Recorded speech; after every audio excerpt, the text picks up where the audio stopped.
안녕하세요. 구인나침반입니다. 예전에 제 유튜브에 어떤 분이 댓글로 좋은 정보 주셔서 너무 감사한데 너무 무서워요. 인상 좀 피고 얘기하시면 안 될까요? 저한테 그런 댓글을 남기신 분이 계세요. 저도 웃으면서 항상 얘기한다고 하는데, 근데 사실 웃음이 잘 안 나와요. 제가 하는 일에 대해서 얘기를 하면 웃을 일이 별로 없어요. 갑자기 또 얼굴이 또 굳어지는데, 왜? 이건 대출이에요, 대출. 돈이 왔다 갔다 하는 일이에요. 이것 때문에 잘못해서 인생 자체가 힘들어진 분들이 얼마나 많은데요. 근데 실실 웃으면서 그렇게 하면 이 내용을 듣고 있는 이 채무자분들이 이 문제에 대해서 정확하게 인지를 못해요. 못하진 않겠죠. 근데 이 문제를 좀 정확하게 큰 문제라는 걸 인식을 해야 되는데 그냥 또 잊어버렸다가 그냥 하던 대로 하고, 제가 말하는 건 그 순간 듣고 그냥 잊어버리고, 그런 경우가 많아요. 그래서 좀 어떻게 보면 이 강하게 어필을 하다 보니까 좀 인상도 많이 쓰고, 저번에 어떤 고객분은 전화해서 상담하는데 고객분이 혹시 저 혼내시는 건가요? 제가 어때요? 고객님들을 혼내겠습니까? 다만 좀 얘기를 좀 강하게 하다 보니까 그렇게 들리는 경우가 종종 있나 보더라고요. 그런 분들이 좀 있어요. 근데 가끔은 제가 고객님들한테 고객님 혼나셔야겠네요 한마디씩 합니다. 대출받은 내역들을 보면 너무나도 답답하고 문제가 많아요. 더더욱 화나는 건 제 영상 보고도 이렇게 이용하지 마세요라고 했는데 또 그렇게 이용하고 있어. 그런 얘기 들으면 갑자기 확 훅 올라와요. 그냥 속으로 그러죠. 그냥 한번 그렇게 바닥까지 살아보세요. 그런 생각이 든다니까요. 제가 지금 알려드리고 있는 내용은 뭡니까? 당장 아니면 앞으로라도 더 이상 힘든 삶을 살지 않게 조금은 개선해 나갈 수 있게끔 그런 방법들에 대해서 제가 알려드리고 있잖아요. 또 그런 사례에 대해서 알려드리고 있고. 그러면 자신의 지금 상황을 정확하게 인지를 해야 돼요.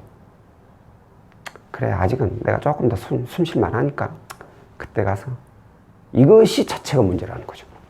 그때 가서 이제 숨도 못 쉴 때 그때 그런 어떻게 해서 좋게 해결되면 돼요. 다행히 좋게 해결을 해봤자 절대 대출이 없어지진 않아요. 뭐 이자 지출을 줄이거나 뭐 그런 거죠.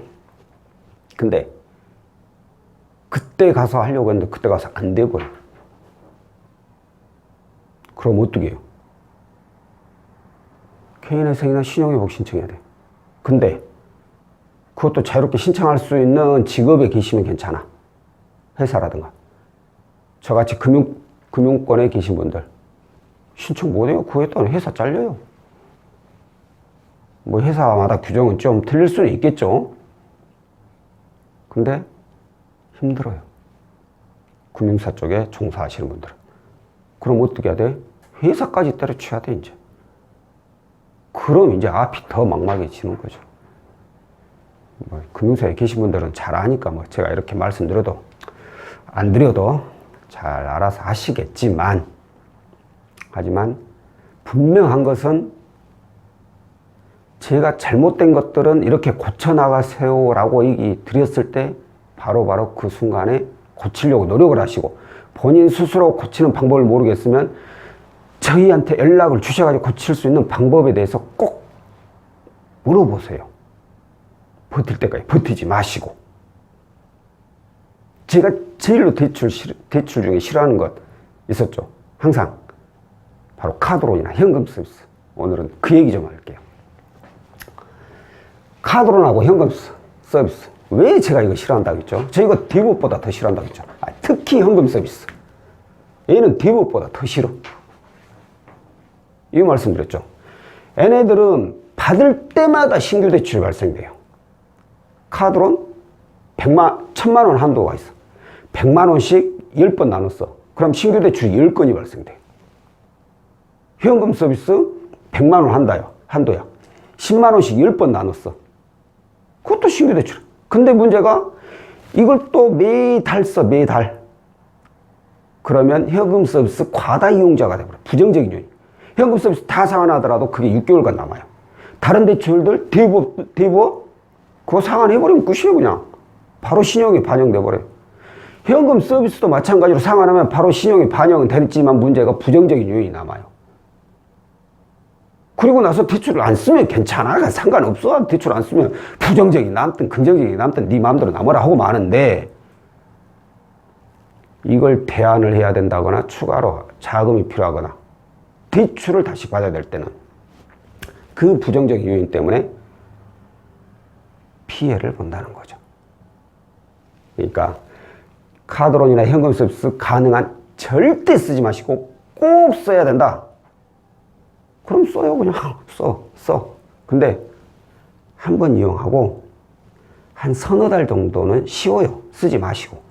그리고 또 한 번 또 필요하면 그때 딱 이용하고. 이렇게 서너 달 정도, 네 달, 4개월 정도는, 3, 4개월 정도는 여유를 두라는 거죠. 그러면 부정적 요인이 안 남아요.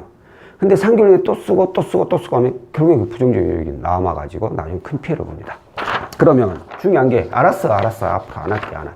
근데 나 지금 쓰고 있어. 어떻게 할 거야? 어떻게 이거 어떻게 하라고? 그러면 그걸 가르쳐 달라고 그러실 수 있죠. 그래서 오늘은 이 카드론하고 현금 서비스를 이용하시는 분들이 대안대출을 이용해가지고 이걸 없애는 방법에 대해서 몇 가지 알려드리고자 합니다.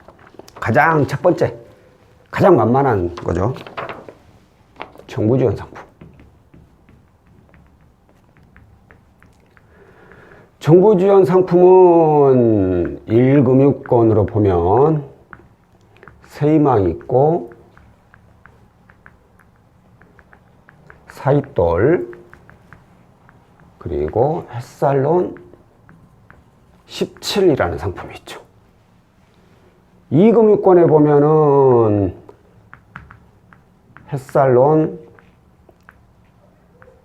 그리고 사이돌 2. 오늘 혹시라도 영상 처음 보시는 분들, 저 굉장한 악필입니다. 이해하시고 보셔야 돼요. 자, 내가 지금 카드로 현금 서비스를 많이 이용하고 있어. 그래서 제 말대로 대안을 받고 싶어. 대안대출 받고 싶어. 그럼 어떻게 해야 돼요? 가장 만만한 게 바로 이 정부지원 상품이라는 거예요. 은행에 가서 신용대출을 신청했는데 은행에 신용대출이 나와. 그럼 뭐 두말 할 것도 없어요. 그냥 그거 받아가지고 이거 상환해 버려야죠. 근데 그게 안 되신 분들에 한해서 말씀드린 거죠. 안 되시는 분들. 카드로 현금 조금 이용하고 있어. 근데 갚을 여유자금 없고. 그런 분들은 은행에 일단 가세요. 은행에 무조건. 그래서 신용대출 신청해보고, 신용대출 안 되네? 그럼 세이망홀씨 신청해보세요. 세이망홀씨, 사이돌 이거 한번 신청해봐요. 원래 이것도 안 되네? 그럼 이제 어쩔 수 없죠. 이금융권 와서 햇살론을 신청해보는 거예요. 햇살론이 안 될 일은 없죠. 이용하고 있는 중이라면. 근데 이제 햇살론도 자격 조건이 있기 때문에 이렇게 말해주면 이제 복잡해져. 너무 길어져. 그러니까 어찌됐든 재직과 소득이 확인되는 분이라면 이렇게 햇살론 순서로 이용하세요. 이것마저 쓰고 있다. 그러면 이제 햇살론 17 또는 사이돌 2 봐야 돼요. 근데 이건 마저 쓰고 있다면 이게 안 나올 확률은 굉장히 높고, 이건 그나마 가능성이 높아요. 햇살론 17은. 이거라도 받아가지고 카드론하고 현금 서비스 상환했어요. 그런데 막 카드론 현금 서비스 쓰는 금액이 많아가지고 도저히 이거 하나 받아서는 감당이 안 되는데요 라고 할 경우에는 이것만 우선적으로 상환하세요. 카드로는 부정적인 요인이라는 게 없어요. 신규대출 발생해가지고 등급 떨어진 건 있지만 이거 다 상환해버리면 끝이에요. 근데 현금 서비스는 틀려요. 아까 말씀드린 대로 부정적인 요인이 남기 때문에 이거 받아가지고 이것만큼은 마무리가 된다. 이건 안 돼도. 그러면 이거 먼저. 우선순위입니다. 현금 서비스가 항상. 이 다 상환하고 남는 자금으로 이 상환하는 거예요. 아시겠죠? 자, 그러면 그래요. 알았어. 정부지원 상품 좋아. 근데 나 안 돼. 어떻게? 나 안 되는데. 그러면 이제 은행도 신용대출이 안 되고 정부지원 상품도 안 되고 그러면 이제 채무통합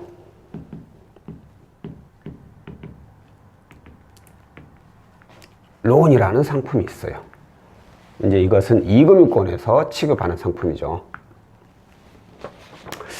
이금융권이요? 좀 근데? 라고 생각하시는 분, 이미 여기 은행 다 안 됐으면은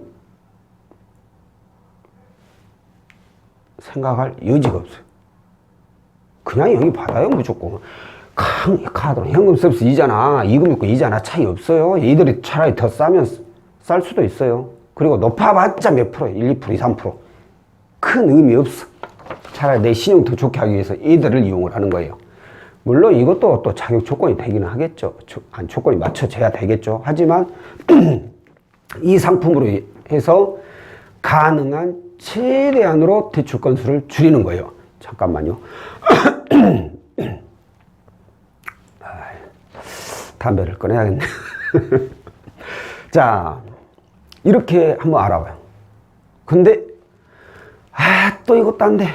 안 되는 거 많아요. 그러면 이제 대안대출. 대안대출의 대표적인 애는 없어요. 상품이. 통대안 외에는. 현재 금융사에서 대안대출을 취급하는 금융사가 없습니다. 채무통합 이금융권에 있긴 하지만 예전에 정부지원 상품으로 해가지고 대안자금이 있었지만 그거 다 폐지돼 버리고 현재 금융사에서 취급하는 대안대출 상품은 없어요. 오로지 그냥 통대안.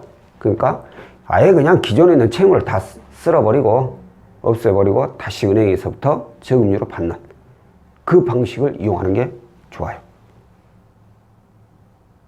근데 이것마저 안 돼. 이것마저 안 되면 이제 이게 솔직히 이제 답이 없죠. 환장할 일이에요. 답 없어. 근데 딱 한 가지 있어요. 많은 분들이 다 이용할 수 있는 건 아니고 바로 담보 대출 혹은 무담보 대출. 이게 무슨 뜻이냐? 담보 대출은 크게 우리 부동산 담보 있죠. 부동산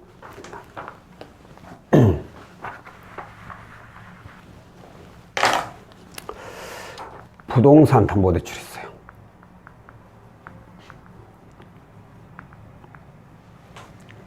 부동산 우리가 가장 많이 소유하고 있는 것 중에 하나가 바로 아파트, 빌라, 오피스텔, 주택 이런 담보 있잖아요. 이런 담보를 하나 더 자동차까지 있어요. 이 자동차는 부동산이 아니죠. 동산이죠. 이 부동산 동산을 담보로 해서 대출을 받아서 없애는 방식이 있어요. 근데 이걸 받기에는 좀 부담스러운 분들이 많이 있을 거예요. 주택을. 왜? 내 집을 가지고 담보대출, 은행에서 집 살 때야 그건 뭐 당연히 돈 없으니까 받는 거지만 그 집을 이용해서 후순위로 또 대출 받는 걸 굉장히 좀 어려워하고 집에 뭔가가 집이 어떻게 돼버릴 것 같고 그런 생각 때문에 무서워서 못 받는 분들이 있어요.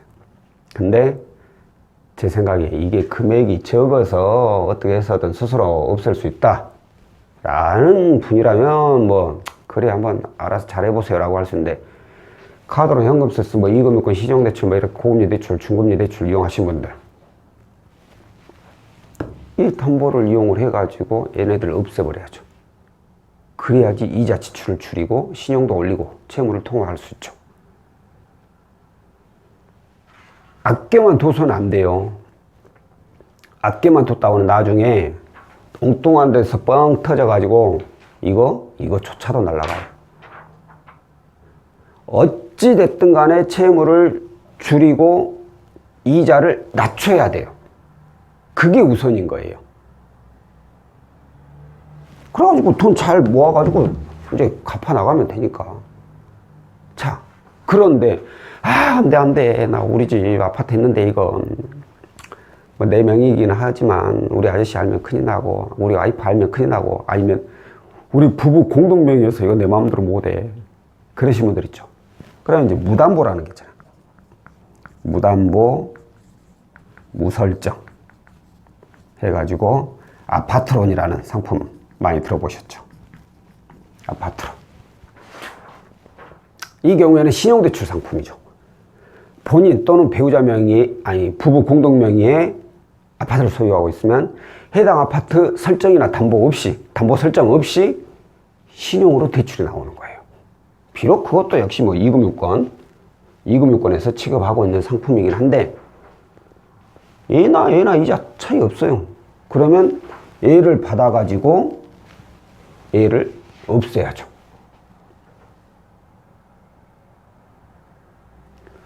이거 받았는데 저 아파트 팔아야 되는데 팔 수 있나요? 상관없다니까요. 설정이 없으니까 그냥 신용대출이. 단지 본인 또는 부부 공동 명의로 아파트를 소유하고 있어야 된다는 거죠. 이것도 솔직히 자격 안 되시는 분들도 많아요. 그러니까 지금 제가 말씀드리는 이 모든 내용들은 자격이 돼야 돼요. 제가 하루에 한 40, 50통 정도 상담을, 40, 50분 정도 하루에 상담하는데 그 중에서 실질적으로 해결할 수 있는 분들, 그러니까 대출을 받든 뭘 하든 저에게 상담을 줘서 제가 해결할 수 있는 해결책을 내놓을 수 있는 분들 열에 한두 명? 나머지 8, 9분은 답이 없어요. 답이 답답하죠. 근데 어쩔 수가 없어. 안 돼. 그런 상황까지 가서는 안 된다라는 거예요. 그런 상황 가면 뭐 방법이 없어요. 방법이 그냥 죄송합니다 하고 끊어버리는 거예요. 그 상황까지 가지 말라는 거죠. 가기 전에 해결하라는 거예요. 가기 전이라면은 이런 상품들 중에 하나라도 적용이 될 수 있어요. 그래가지고 최대한 신용을 살리고 대출을 갚아 나갈 수 있는 용이한 상황을 만들어야죠. 자, 오늘은 카드론이나 현금 서비스, 대안대출을 이용하여 없앨 수 있는 방법에 대해서 몇 가지 알려드렸고요. 다음번에는 또 다른 내용으로 찾아뵙도록 하겠습니다. 고맙습니다.